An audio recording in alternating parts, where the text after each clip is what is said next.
왜 나만 안 되는 걸까? 왜 나만 실패하는 걸까? 기도를 해도 응답이 없고 열심히 살았는데 결과는 기대와 다르고 주변을 보면 나만 제자리인 것 같은 그 느낌. 그 느낌이 조용히 그러나 집요하게 이렇게 속삭입니다. 어쩌면 나는 처음부터 잘못된 길에 있었던 게 아닐까? 그리고 그 생각이 자리를 잡기 시작하면 신앙은 흔들리고 기도는 형식이 되고 하나님은 점점 멀게 느껴집니다. 그러면서 조금씩, 아주 조금씩 우리는 기대를 내려놓기 시작합니다. 처음에는 작은 것 하나, 그 다음에는 또 하나. 그렇게 내려놓다 보면 어느 순간 우리가 내려놓은 것이 꿈이 되고 소망이 되고 결국 하나님을 향한 신뢰 자체가 됩니다. 그런데 오늘 이 자리에서 한 가지만 먼저 말씀드리고 싶습니다. 하나님이 당신을 여기까지 데려오신 것은 여기서 무너지게 하려는 것이 아닙니다. 여기서 포기하게 하려는 것이 아닙니다. 오늘 이 메시지를 끝까지 들으신다면 지금 당신이 서 있는 자리가 실패의 자리가 아니라 전환의 자리라는 것을 발견하게 되실 겁니다. 그 이야기를 함께 나눠보겠습니다. 먼저 우리가 짚고 넘어가야 할 오해가 하나 있습니다. 많은 신자들이 은연중에 이런 공식을 마음속에 품고 있습니다. 믿음이 강하면 삶이 형통하고 삶이 어려우면 믿음이 부족한 것이다. 이 공식은 얼핏 논리적으로 들립니다. 신앙이 깊어질수록 삶이 편안해지고 기도가 강해질수록 문제가 줄어든다는 그림. 그런데 이것은 성경이 가르치는 진리가 아닙니다. 오히려 성경은 정반대의 증거들로 가득 차 있습니다. 아브라함은 하나님의 친구라 불린 사람이었습니다. 그런데 그는 75세에 고향을 떠나야 했고 100세가 되도록 약속의 자녀를 기다렸습니다. 그 기다림이 얼마나 길었을지 생각해 보십시오. 10년이 지나도 오지 않고 20년이 지나도 오지 않았습니다. 인간의 논리로는 이미 불가능한 시간이 된 뒤에야 이삭이 태어났습니다. 요셉은 하나님이 함께 하셨던 사람이었습니다. 그러나 그는 형제들에게 배신당하고 노예로 팔리고 억울하게 감옥에 갇혔습니다. 그가 감옥에 있던 시간이 단 하루가 아니었습니다. 성경은 그것이 여러 해였음을 말합니다. 바울은 신약의 위대한 사도였습니다. 그러나 고린도 후서 11장 23절에서 28절을 보면 그는 수도 없이 투옥되었고 매를 맞았으며 파선을 당했고 강의 위험, 강도의 위험, 동족의 위험, 이방인의 위험을 낱낱이 경험했습니다. 이 사람들의 공통점이 무엇입니까? 삶이 어려웠다는 것이 아닙니다. 어려운 상황 속에서도 하나님이 결코 그들을 포기하지 않으셨다는 것입니다. 어려움은 하나님의 부재의 증거가 아니었습니다. 어려움은 오히려 하나님이 깊이 개입하고 계신다는 증거였습니다. 그들의 이야기는 시련 속에서 침묵하시는 하나님이 아니라 시련을 통해 말씀하시는 하나님을 보여줍니다. 저는 오랫동안 이 두 가지를 구분하지 못했습니다. 고난이 오면 하나님이 외면하신 것처럼 느꼈고 기도가 즉시 응답되지 않으면 내가 무언가 잘못한 것처럼 생각했습니다. 그런데 어느 시점에서 이런 질문이 생겼습니다. 만약 하나님이 나를 버리신 것이라면 그분은 왜 아직도 내 마음에 그분을 향한 갈망을 남겨두셨을까? 버림받은 사람에게 갈망은 남지 않습니다. 갈망이 있다는 것 자체가 관계가 살아있다는 신호입니다. 그 깨달음이 저에게는 조용하지만 단단한 전환점이 되었습니다. 이사야 46장 4절에서 하나님은 이렇게 말씀하십니다. 너희가 노년에 이르기까지 내가 그리하겠고 백발이 되기까지 내가 너희를 품을 것이라. 내가 지었은즉 내가 업겠고 내가 품고 구하여 내리라. 이 구절에서 눈에 띄는 단어가 있습니다. 내가 지었은즉 이라는 표현입니다. 하나님은 단순히 너를 사랑하니까가 아니라 내가 만들었기 때문에 라는 이유를 드십니다. 이것은 매우 중요한 신학적 선언입니다. 만든 사람은 그 작품에 대해 끝까지 책임집니다. 도자기를 빚는 장인은 가마 속에 넣기 전에 포기하지 않습니다. 자신의 손으로 빚은 형태가 제대로 구워지기를 끝까지 지켜봅니다. 불의 온도가 높아도 시간이 오래 걸려도 장인은 그 앞을 떠나지 않습니다. 하나님이 당신을 만드신 것은 사실입니다. 그분은 당신의 머리카락 수까지 아십니다. 마태복음 10장 30절에서 예수님이 직접 말씀하셨습니다. 머리카락 수까지 안다는 것은 단순한 관심이 아닙니다. 그것은 완전한 관여입니다. 당신 삶의 가장 작은 부분까지 하나님의 시선 안에 있다는 것입니다. 그런데 여기서 우리가 종종 저지르는 논리적 오류가 있습니다. 우리는 하나님의 계획을 우리가 원하는 시간표로 읽으려 합니다. 1년 안에 이루어져야 하고 내가 예상한 방식으로 와야 하고 내가 이해할 수 있는 경로여야 한다고 생각합니다. 그런데 잠언 19장 21절은 이렇게 말합니다. 사람의 마음에는 많은 계획이 있어도 오직 여호와의 뜻만이 완전히 서리라. 여기서 완전히 선다는 표현은 다른 계획들이 무효가 된다는 것이 아닙니다. 하나님의 뜻이 가장 견고한 토대 위에 세워진다는 것입니다. 다른 계획들은 흔들릴 수 있지만 하나님의 뜻은 흔들리지 않는다는 것입니다. 이 지점에서 한 가지 더 생각해 볼 것이 있습니다. 실패처럼 보이는 것이 사실은 재료일 수 있다는 점입니다. 건물을 지을 때 가장 보기 싫은 단계가 언제입니까? 골조가 세워지는 단계입니다. 철근이 드러나 있고 콘크리트가 거칠고 먼지가 날리고 어디가 어떻게 될지 전혀 모릅니다. 지나가는 사람이 그 현장을 보면서 저게 정말 건물이 될까라고 의심할 수 있습니다. 그러나 건축가는 압니다. 지금의 거칠음이 나중에 아름다움을 위한 필수 과장이라는 것을. 우리의 삶도 이와 같습니다. 지금 드러나 있는 상처, 지금 쌓여 있는 혼란, 지금 정리되지 않은 감정들이 전부 골조 위에 쌓이고 있는 것들입니다. 그것들이 언젠가 하나로 맞춰질 때 우리는 그제서야 이 과정이 필요했다는 것을 이해하게 됩니다. 로마서 8장 28절은 이렇게 선언합니다. 우리가 알거니와 하나님을 사랑하는 자, 곧 그의 뜻대로 부르심을 입은 자들에게는 모든 것이 합력하여 선을 이루느니라. 여기서 주목해야 할 단어는 모든 것입니다. 좋은 것만, 아름다운 것만, 내가 원한 것만이 아닙니다. 모든 것입니다. 실패처럼 보였던 것도, 억울했던 일도, 이해할 수 없었던 그 시간도 모두 포함됩니다. 하나님은 우리의 삶에서 버리는 것이 없으십니다. 모든 것을 쓰십니다. 그런데 이 말씀이 작동하려면 한 가지 전제가 필요합니다. 합력하여라는 단어가 말해주듯 각각의 조각들이 하나로 모여야 한다는 것입니다. 그 말은 지금 당장 하나의 조각만 보고 판단할 수 없다는 뜻입니다. 퍼즐 한 조각을 꺼내놓고 이게 뭔지 모르겠다고 포기하는 것은 아직 전체 그림을 보지 못한 상태에서 내린 성급한 결론입니다. 지금 당신의 손에 쥐어진 조각이 어디에 맞는지 지금 알 수 없어도 괜찮습니다. 하나님은 전체 그림을 보고 계십니다. 여러분, 지금 이해되지 않는 일이 있다면 그것은 아직 그 조각이 제자리를 찾지 못한 것일 수 있습니다.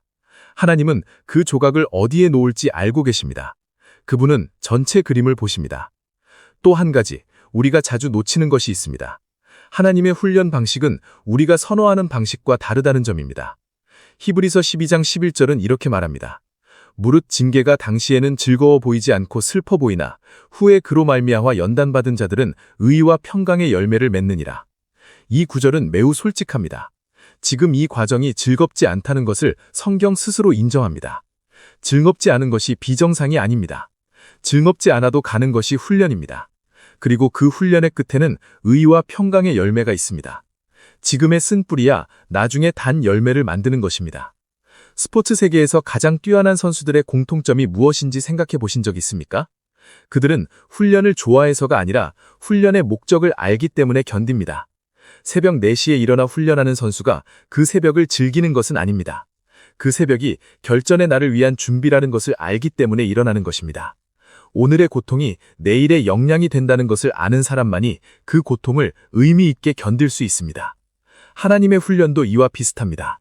하나님은 당신에게 역량 이상의 짐을 지우시는 분이 아닙니다. 고린도전서 10장 13절에서 명확히 말씀하십니다. 너희가 당한 것은 사람이 감당할 시험밖에 없나니 오직 하나님은 미쁘사 너희가 감당하지 못할 시험 당함을 허락하지 아니하시고 감당할 수 있기 때문에 허락하신다는 것입니다. 이것은 잔인한 것이 아닙니다. 이것은 정확한 측정입니다. 하나님은 당신의 한계를 아십니다. 그 한계를 넘는 것을 허락하지 않으십니다. 하나님은 당신이 얼마나 들 수 있는지 아십니다. 그분이 당신에게 지게 하신 무게는 당신이 쓰러질 무게가 아니라 당신이 더 강해질 무게입니다.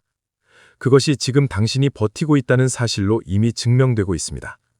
당신이 지금까지 버텨왔다는 것 자체가 하나님이 정확하게 측정하셨다는 증거입니다. 형제자매 여러분, 이제 조금 더 깊은 곳으로 들어가 보겠습니다. 왜 하나님은 단번에 해결해 주시지 않을까요? 왜 즉각적인 응답 대신 과정을 허락하실까요? 이 질문은 신앙생활 중에 한 번쯤은 반드시 마주치는 질문입니다. 저도 이 질문 앞에서 오랫동안 머물렀습니다. 그리고 솔직히 말씀드리면 처음에는 이 질문이 불만처럼 느껴지기도 했습니다. 왜 더 빠르게 하지 않으시는가? 왜 더 쉽게 하지 않으시는가? 그런데 제가 이 질문 앞에서 오래 고민하다가 발견한 것이 있습니다. 하나님이 원하시는 것은 단순한 상황의 해결이 아니라 사람의 변화라는 것입니다. 문제가 해결되어도 사람이 변하지 않으면 같은 문제는 다시 옵니다. 같은 패턴, 같은 상처, 같은 실수가 다른 이름으로 찾아옵니다. 그래서 하나님은 때때로 상황을 빨리 고치는 대신 그 상황 안에서 사람을 깊이 변화시키는 방식을 선택하십니다. 상황이 바뀌어도 사람이 그대로면 역사는 반복됩니다. 그러나 사람이 바뀌면 상황은 달라집니다. 에스겔 36장 26절에서 하나님은 이렇게 말씀하십니다. 또 새 영을 너희 속에 두고 새 마음을 너희에게 주되 너희 육신에서 굳은 마음을 제거하고 부드러운 마음을 줄 것이며 새 마음, 새 영. 이것은 상황의 변화가 아닙니다. 이것은 내면의 변화입니다. 하나님이 원하시는 것은 환경의 개선이 이루어진 옛 사람이 아니라 환경이 어떠하든 흔들리지 않는 새 사람입니다. 그래서 과정은 단순히 시간을 채우는 것이 아닙니다. 과정은 하나님이 우리 안에서 새 사람을 빚으시는 공간입니다. 좌절이 겸손을 만들고 기다림이 신뢰를 만들고 상처가 공감을 만들고 시련이 인내를 만듭니다. 이것들은 인위적으로 만들 수 없습니다. 교실에서 배울 수 없습니다.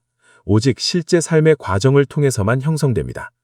그래서 하나님은 우리를 교실에 앉히는 대신 삶의 현장으로 데려가십니다. 그 현장이 때로는 광야이고 때로는 골짜기이고 때로는 감옥처럼 느껴지는 자리입니다. 어떤 분들은 이렇게 생각하십니다. 나는 이미 너무 많이 실패했다. 하나님이 나를 다시 쓰실 수 있을까? 이것은 매우 인간적인 생각입니다. 그런데 동시에 매우 중요한 오해입니다. 우리는 실패를 하나님이 우리에게 등을 돌리시는 이유로 봅니다. 그러나 성경에서 하나님이 쓰신 사람들을 보면 완벽한 사람이 없습니다. 모세는 살인을 했습니다. 다윗은 간음과 살인 모의를 했습니다. 베드로는 예수님을 3번 부인했습니다. 바울은 교회를 핍박했습니다. 이들의 공통점은 실패가 없었다는 것이 아니라 실패 이후에도 하나님이 그들을 포기하지 않으셨다는 것입니다. 요엘 2장 25절에서 하나님은 이렇게 말씀하십니다. 내가 전에 너희에게 보낸 군대, 곧 메뚜기와 느치와 황충과 팥중이가 먹은 해를 너희에게 갚아주리니. 메뚜기가 먹어버린 세월, 황충이 갉아버린 시간, 하나님은 그것을 갚아주시겠다고 말씀하십니다. 갚아준다는 것은 무엇을 의미합니까? 없었던 일로 해주신다는 뜻이 아닙니다. 그 손실이 회복되고 심지어 더 큰 결실로 이어지도록 하시겠다는 것입니다. 낭비된 시간처럼 보이는 것이 하나님의 손에서 다시 의미를 갖게 된다는 것입니다. 이것은 실패를 경험한 사람에게 주어지는 특별한 약속입니다. 실패가 없었다면 이 약속은 의미가 없습니다. 하나님은 실패 이후에도 다시 계획을 세우시는 분이십니다. 다시 시작하게 하시는 분이십니다. 요한복음 21장을 보면 베드로가 예수님을 3번 부인한 이후 예수님은 그를 포기하지 않으셨습니다. 오히려 직접 찾아오셔서 3번 물으셨습니다. 네가 나를 사랑하느냐? 실패한 사람에게 다시 질문하시는 하나님. 그 질문은 심판이 아니라 회복의 초대였습니다. 그리고 그 이후 베드로는 오순절날 설교 한 번으로 3,000명을 회심하게 하는 사람이 되었습니다. 실패가 그의 끝이 아니었습니다. 실패는 그의 회복을 위한 재료가 되었습니다. 우리가 포기하고 싶을 때 그 마음의 뿌리에는 보통 3가지 중 하나가 있습니다. 지쳐서 더 이상 힘이 없거나, 기다림이 너무 길어서 희망을 잃었거나, 아니면 내가 쓸모없는 존재라는 생각이 자리 잡았거나. 이 3가지는 서로 다른 것 같지만 결국 같은 근원에서 옵니다. 나는 이 상황에서 혼자다라는 착각입니다. 그런데 시편 121편 3절과 4절은 이렇게 말합니다.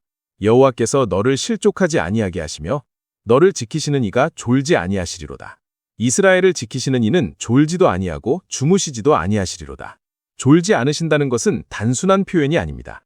이것은 단 한순간도 당신에게서 눈을 떼지 않으신다는 선언입니다. 당신이 잠든 그 새벽에도, 당신이 기도를 멈춘 그 시간에도, 당신이 포기하고 싶다는 생각이 밀려오는 그 순간에도 하나님은 일하고 계십니다. 우리가 힘이 없어 기도가 형식이 되어도 하나님은 그 형식 안에서 진심을 읽으십니다. 우리가 눈물도 나지 않을 만큼 메말라도 하나님은 그 메마름 자체를 기도로 받으십니다. 감정이 신앙의 온도계가 되어서는 안 됩니다. 감정은 오르내리지만 하나님의 성실하심은 변하지 않습니다. 당신이 지금 있는 자리는 어디입니까? 어쩌면 오래 기도해온 일이 아직 이루어지지 않은 자리일 수 있습니다. 어쩌면 예상하지 못한 일을 맞닥뜨려 방향을 잃은 자리일 수 있습니다. 어쩌면 과거의 실수 때문에 앞으로 나아가지 못하고 있는 자리일 수 있습니다. 어쩌면 주변의 사람들이 다 앞서가는 것 같은데 나만 멈춰 있는 것 같은 자리일 수 있습니다. 그 자리가 어디든 한 가지만 기억하십시오. 하나님이 당신을 그 자리로 데려오셨다면 그 자리에서 무너지게 하려고 데려오신 것이 아닙니다. 그 자리에는 반드시 목적이 있습니다. 스가랴 4장 10절은 이렇게 말합니다. 누가 작은 일에 나를 멸시하였느냐? 이 말씀은 작은 일, 작아 보이는 시작, 별것 아닌 것 같은 현재를 가볍게 여기지 말라는 경고입니다. 지금 당신의 자리가 아무것도 아닌 것처럼 보여도 그 자리가 하나님 앞에서 작은 자리가 아닐 수 있습니다. 겨자씨는 씨앗 중에 작은 것이지만 그 씨앗이 자라면 새들이 깃드는 나무가 됩니다. 마태복음 13장 32절에서 예수님이 직접 말씀하셨습니다. 지금의 작음이 나중의 자금을 의미하지 않습니다. 지금 이 자리의 초라함이 이 이야기의 결말을 말해주지 않습니다. 형제 자매 여러분, 이제 한 가지 더 이야기를 나누고 싶습니다. 우리가 자주 놓치는 하나님의 방식에 대한 것입니다. 하나님은 종종 우리가 가장 낮은 자리에 있을 때 가장 크게 일하십니다. 이것은 역설처럼 들립니다. 그러나 성경 전체를 통해 이 패턴은 반복됩니다. 홍해 앞에서 갈 길이 없었을 때 하나님은 바다를 가르셨습니다. 엘리야가 로뎀나무 아래서 죽기를 구했을 때 하나님은 천사를 보내 그를 먹이셨습니다. 요나가 물고기 뱃속에 있었을 때 하나님은 그의 기도를 들으셨습니다. 가장 막힌 자리, 가장 좁은 자리, 가장 어두운 자리가 오히려 하나님의 역사가 가장 뚜렷하게 드러나는 자리가 되었습니다. 시편 34편 18절은 이렇게 말합니다. 여호와는 마음이 상한 자에게 가까이 하시고 중심으로 통회하는 자를 구원하시는도다. 마음이 상한 자에게 가까이 하신다고 합니다. 마음이 강한 자, 믿음이 충만한 자가 아닙니다. 상한 자입니다. 이것은 매우 중요한 진리입니다. 하나님은 우리가 완벽한 상태에 있을 때를 기다리시는 분이 아닙니다. 우리가 부서진 바로 그 자리에서 가까이 오십니다. 그 부서짐이 오히려 하나님의 임재를 더 깊이 경험하게 하는 조건이 됩니다. 여러분, 저는 이 부분을 이야기할 때 항상 조심스러운 마음이 듭니다. 왜냐하면 이 모든 말들이 고통 속에 있는 분에게는 너무 쉽게 들릴 수 있기 때문입니다. 기다리면 다 잘 된다는 식의 무책임한 위로로 들릴 수 있다는 것을 압니다. 실제로 그 자리에 있는 분들은 이런 말들이 멀게 느껴질 수 있습니다. 그래서 한 가지만 덧붙이고 싶습니다. 하나님이 당신의 고통을 가볍게 보시는 것이 아닙니다. 시편 56편 8절은 이렇게 말합니다.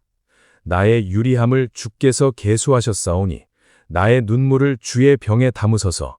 이것이 주의 책에 기록되지 아니하였나이까.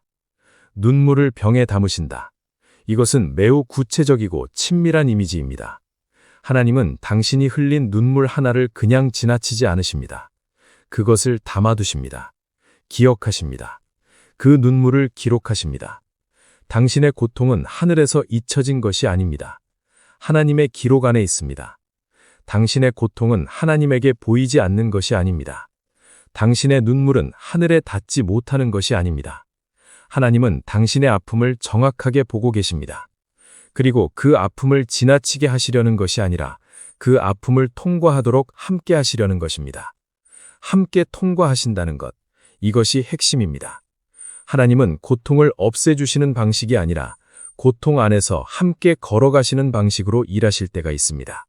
그것이 때로는 더 깊은 은혜입니다.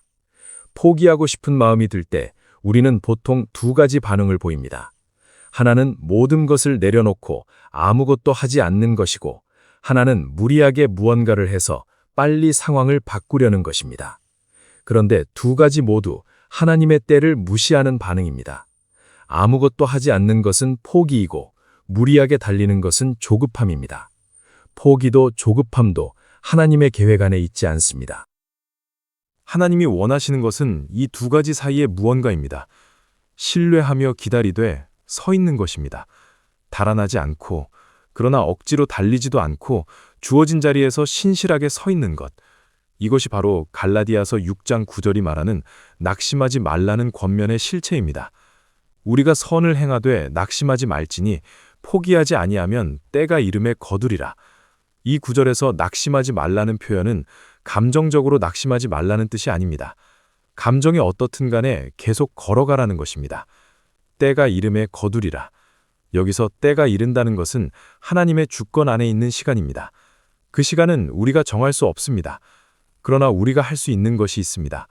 포기하지 않는 것입니다. 거둘 때까지 서 있는 것입니다. 씨를 뿌린 농부가 겨울 동안 아무 일이 없어도 밭을 포기하지 않는 것처럼 봄이 오면 반드시 싹이 돋는다는 것을 알기 때문에 기다리는 것처럼 우리도 그렇게 서 있어야 합니다. 야고보서 5장 7절과 8절은 이렇게 말합니다. 그러므로 형제들아 주께서 강림하시기까지 길이 참으라.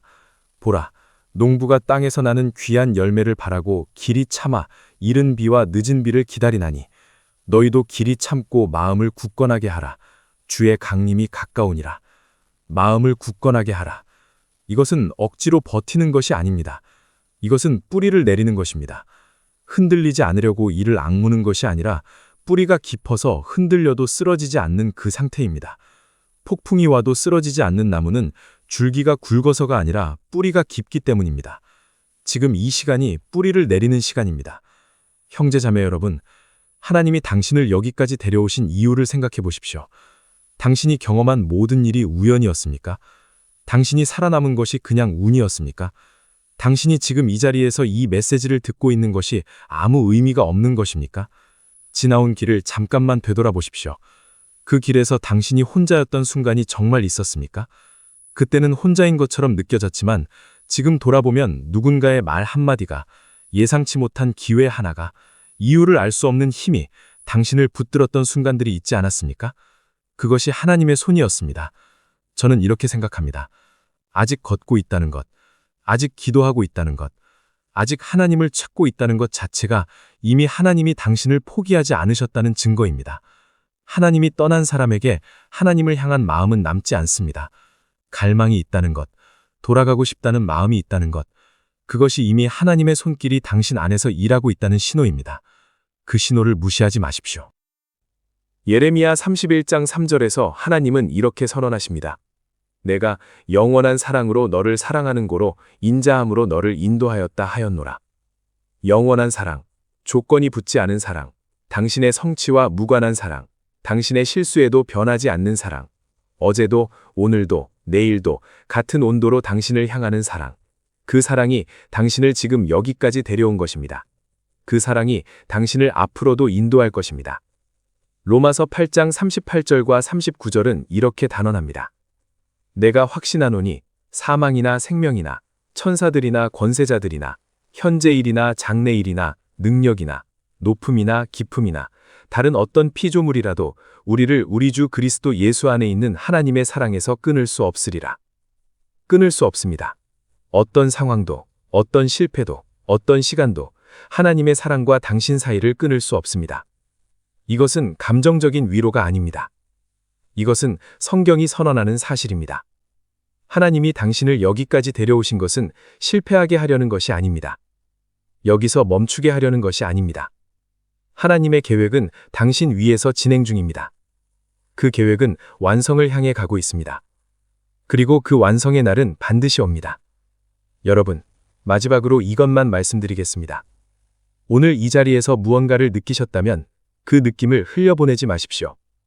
느낌은 결심이 되어야 하고 결심은 행동이 되어야 합니다. 그 행동이 거창한 것일 필요는 없습니다. 오늘 밤 조용히 하나님 앞에 앉아 이렇게 말씀드리는 것으로 충분합니다. 하나님, 저는 잘 모르겠습니다. 그러나 당신이 저를 포기하지 않으셨다는 것만 믿겠습니다. 믿음은 완전한 이해에서 시작되지 않습니다. 믿음은 불완전한 이해에도 불구하고 내딛는 첫걸음에서 시작됩니다. 이해되어야 믿겠다는 것은 사실 믿음이 아닙니다. 이해되지 않아도 믿겠다는 것, 그것이 진짜 믿음입니다. 그 걸음을 오늘 내디디십시오.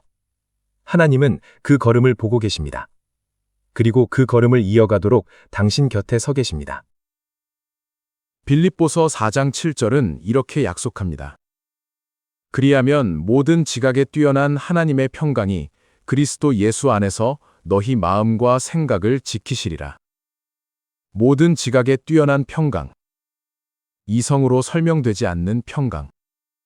상황이 달라지지 않았는데도 찾아오는 평강. 이유를 말할 수 없는데 괜찮아지는 그 고요함. 그 평강이 당신의 마음에 임하기를 간절히 바랍니다. 하나님은 당신을 포기하지 않으셨습니다. 그분은 지금도 당신의 이야기를 쓰고 계십니다. 그 이야기는 아직 끝나지 않았습니다. 지금 당신이 있는 자리가 마지막 자리가 아닙니다. 하나님은 이 자리에서 당신을 다음 자리로 데려가실 것입니다. 그 다음 자리에서 또 다음 자리로. 그렇게 끝까지 함께 하실 것입니다. 그리고 그 이야기의 결말은 당신이 지금 상상하는 것보다 훨씬 더 선하게 완성될 것입니다. 오늘 이 메시지가 마음에 닿으셨다면 댓글에 이 한 문장을 남겨주세요. 나는 포기하지 않겠습니다. 이 고백이 오늘 당신의 선언이 되기를 바랍니다. 이 채널 영혼의 양식이 도움이 되셨다면 구독과 좋아요, 그리고 알림 설정을 해두시면 앞으로 나오는 메시지를 가장 먼저 받아보실 수 있습니다. 주변에 지금 힘든 시간을 보내고 있는 분이 있다면 이 영상을 조용히 공유해 주세요. 당신의 공유 하나가 누군가의 오늘을 붙들어 줄 수 있습니다. 하나님은 시작하신 것을 반드시 완성하십니다. 그 완성의 자리에 당신이 서 있기를 바랍니다.